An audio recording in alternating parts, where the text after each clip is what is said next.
Well, this is about the solar system, and a lot of people resent all the coronavirus videos. You have to excuse me. I just see it as an immediate and present danger to not just your health and my health, but I also see it as a present danger the way they're exploiting it. Even if it was a hoax, there's still a clear and present danger that mankind is undertaking. Collapsing economies, destroying businesses, ruining people's lives over a hoax should be alarming to you.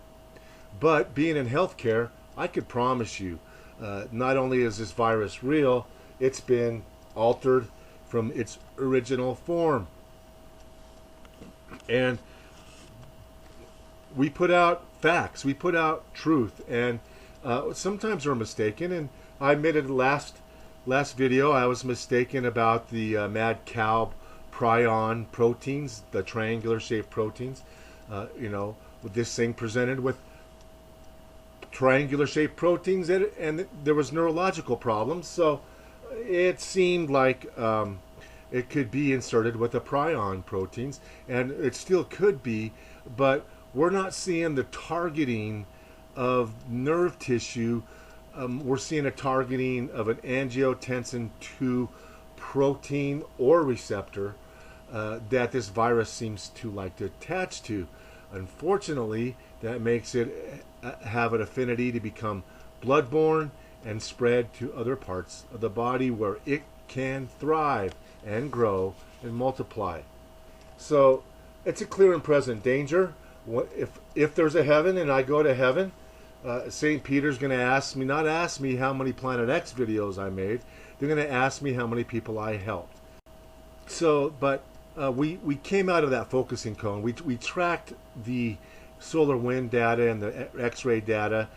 We were posting a lot of X-ray data showing you a tenfold increase in just the background radiation coming from the sky. That should alarm everybody. You're getting 10 times more X-rays when you go outside. And because of that, now the X-ray data has been changed. Again, one more instrument. This is like the 8th or 9th instrument that we have used to demonstrate the presence of extra radiation and solar irradiance. All of those instruments, almost every single one that we've ever referred you to, has now been changed, taken down, turned off, you name it. They're hiding the truth. The current coronal wind situation is peculiar. When you have a density of, let's say, 10 particles per cubic centimeter, that's a lot. We're used to seeing from 1 to 10 particles per cubic meter. So when you're getting 10 particles per cubic centimeter, you're seeing a higher density. The temperature graphs are changing. Everything's changing because it's really obvious when there's no corona holes, no CMEs, that you're picking up particles still, and yet the upgraded, brand new, the newfangled, the high-tech proton measuring instruments aren't measuring protons. And ACE will count an alpha particle as a proton. And a proton and an alpha particle are very, very similar. None of them have electrons. And the only difference is there's a few more subatomic particles in the nucleus of a helium. Not a whole lot more, but still. So when a nucleus strikes this counter on ACE, it counts it as a proton because that was mostly what was available and measurable and existing at the time ACE was launched. We didn't have this 10 particles per cubic centimeter of helium around. Helium is a primary component that brown dwarfs emit. But the telltale, surefire sign of brown dwarf is lithium, and now the lithium counts are gone too. So they don't want you to know this thing has come through our solar system because of what it means. It means minor extinction to major extinction. And so we've been tracking the solar wind. You can see the density of the orange line falling off and staying low. and we are not having auroras, etc., etc. The NEO situation has people concerned, so let me just finish up with the magnetosphere, and we'll continue to the NEO and volcanism and earthquakes, because they're all part of the same phenomenon. The this type of picture on this instrument, the Earth is coming at you, the Sun off to the right. You see extra electron rings. You see crisscrossing in the tailstream. You even see crisscrossing in front of the Earth from the electrons that wrap around and come back around. That expands our magnetosphere. So when you have this much energy and you're not compressing your magnetosphere, you're looking at electrons. These are not streaming in like they used to. Right now, they're just pulsing in. And so I just wanted to show you that we've come out of that focusing cone. We're running into more and more neutral helium, and the electrons no longer are streams, but they're pulses like they used to be.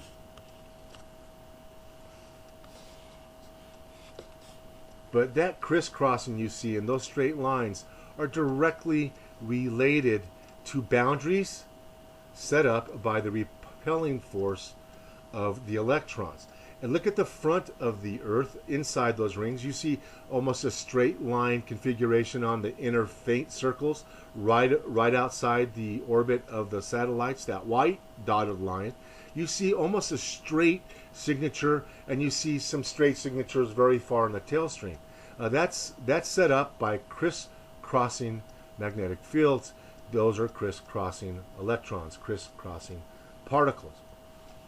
The helium was scattered throughout the solar system. The sun pulls them in from all angles now because they've been shot all over. They've been distributed throughout the solar system.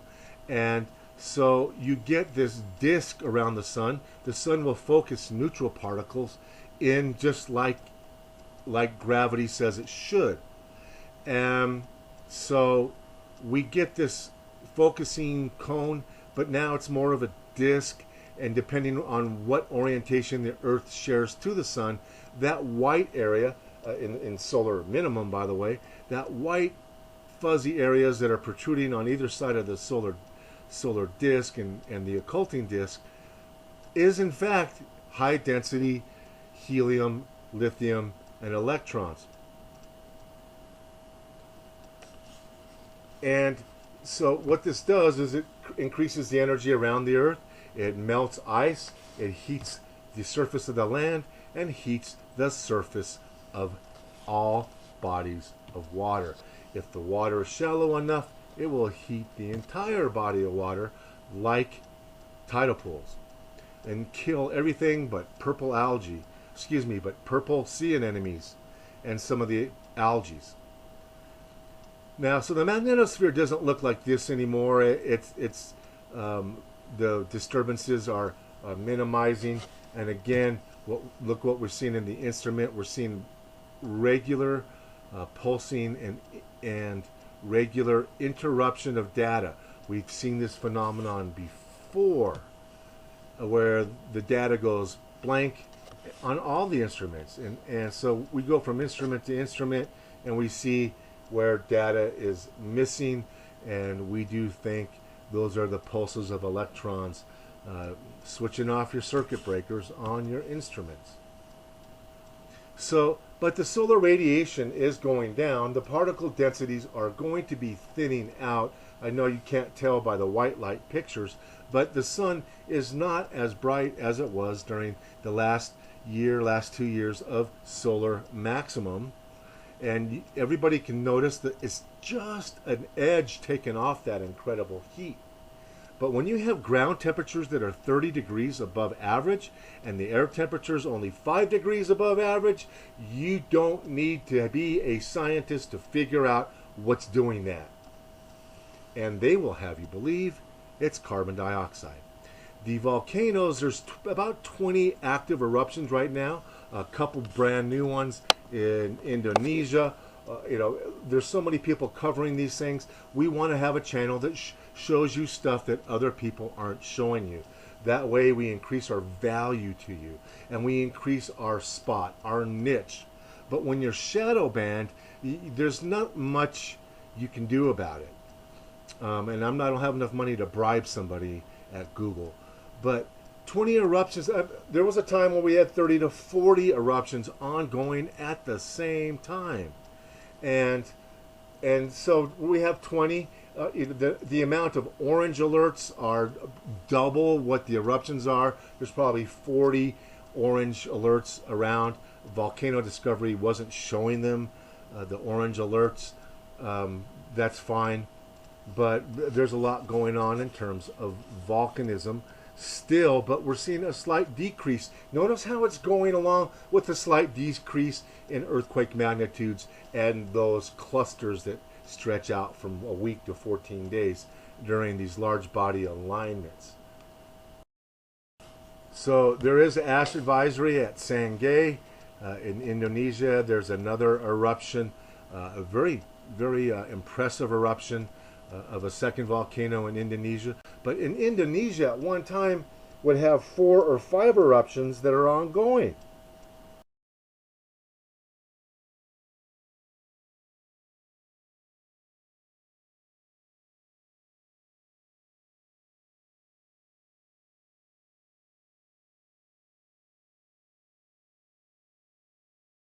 And so, but the softening of the magnitudes, even though this thing is still inside a Neptune and had much greater seismic value 3 years ago, 2 years ago, even a year ago, but the issue is that it's moving fast.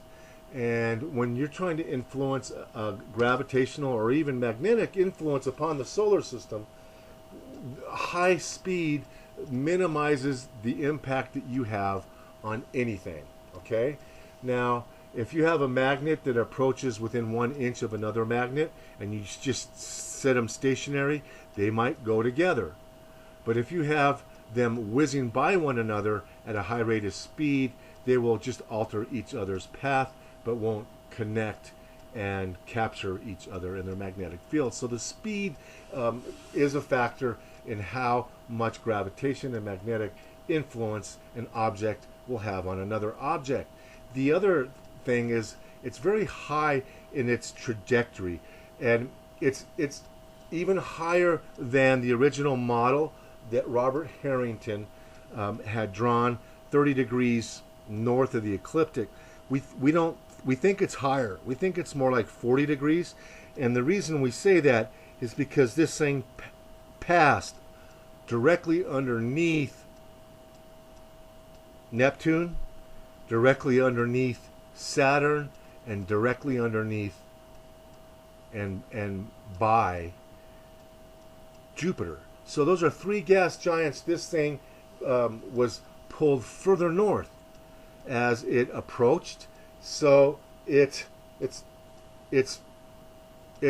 exit angle is probably going to be higher because it was sent on a steeper incline because of those planets. Because we had satellites, 2 of them, buzzed by Jupiter, didn't see these moons, and then all of a sudden, the month we tell you it's passing underneath Jupiter, what happened? They see more moons from where? From Earth, from Earth-based telescope. And what were those people doing looking at Jupiter with their Earth-based telescope? Guess what they were doing? They admitted they were looking for Planet 9 in a completely opposite direction that Mike Brown said this thing is spending most of its time.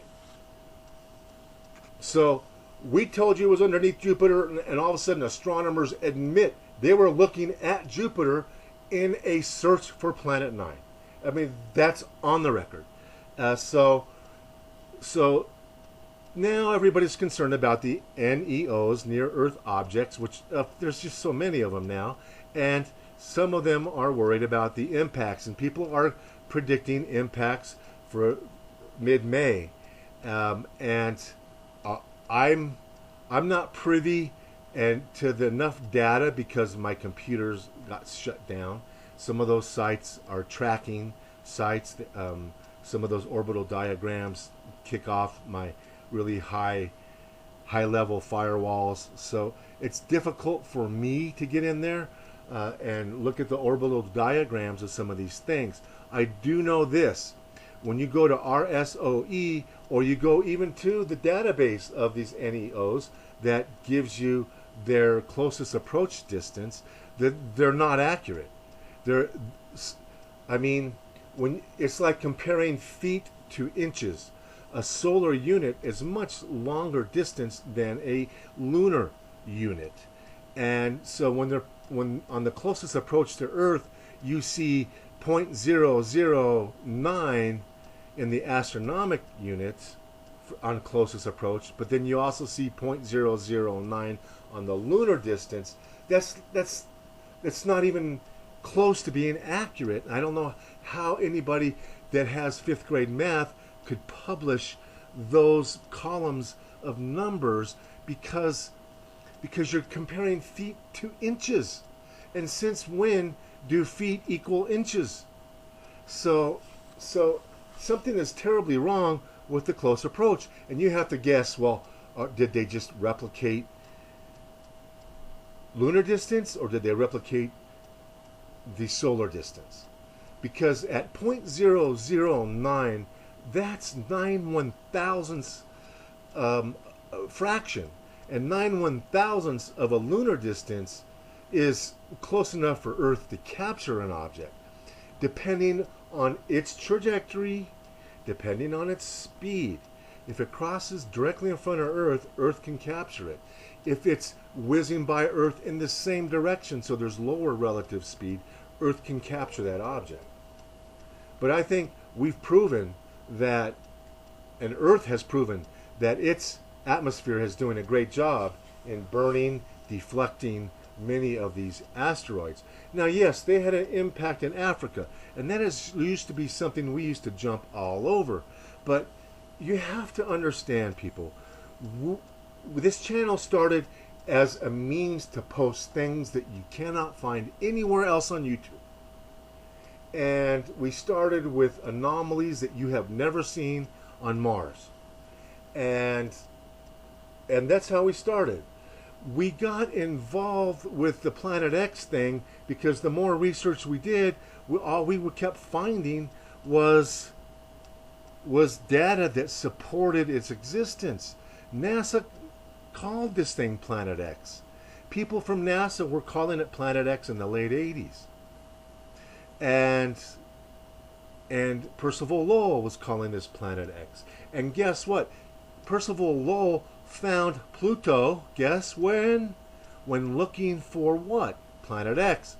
Well, that had gotten so many and so much hype and hysteria about Planet X that NASA started calling it Nemesis. And then came what? Planet 9. A vindication for all of us truthers. So, but it was obvious to the astronomy community that we were being influenced by a failed star because of the cosmic rays and because of the gravitational and magnetic anomalies showing up on all the planets, because of the changes in orbits and the increased ellipticality and the increased inclinations of many, many orbits, the increase in comets that were just coming in. And so this thing is sending comets through our solar system. Thankfully, they're mostly inclined, because if they come directly through the asteroid belt, you're talking about more collisions and more debris and more dislodged asteroids. So this whole journey, I've learned so much, and if you weren't tuning in, I wouldn't continue doing the research. And so I thank you, and I just want to let you know there's thousands and thousands of former subscribers out there that don't even know that my channel's even up on a different name. They don't even know I'm around. The channel itself is shadow banned. The name itself, and when I kept pointing out in videos that you can't even find the name of my channel on a search, they finally added Higher Truth Rising. And when you click on Higher Truth Rising, there is no Higher Truth Rising. It's just higher truth rises. That's me. So spread the word. Higher truth is out. It's here. And I just wanted to thank those of you who are supporting me on Patreon.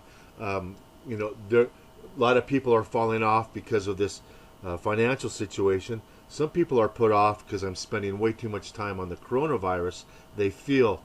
But I'm trying to tell you, this is a clear and present danger. The coronavirus is, not only from the fact that it's an engineered virus, but for the fact that the whole situation is being exploited and hyped. And it's very, very concerning what's happening, what mankind is doing. And so I really, when I go to heaven, if there's a heaven, and if I end up there at the pearly gates, they're not going to ask me how many Planet X videos I made. They're going to ask me, how many people have I helped? How many people did I warn? Did I ignore a danger and let people get injured needlessly? So my goal is to do as much good in this world that I can before I leave it. And almost everybody who subscribed to my Patreon channel did so because of the solar system events that were happening. But I want to tell you, my expertise is in microbiology, medicine, therapies, and bio research. So the coronavirus is right up my alley, and microbiology pertains directly to viruses, and of course other things as well. So if there's so much mixed messages coming out of many different places, and somebody says the count's too high, somebody says the count's too low, somebody says there's too many false negatives, somebody else says there's too many false positives. If you want to find out the truth about the coronavirus, you need to stay tuned, because that's all you're going to get, and it's coming from professionals. I mean, we called those neuro symptoms febrile encephalopathy.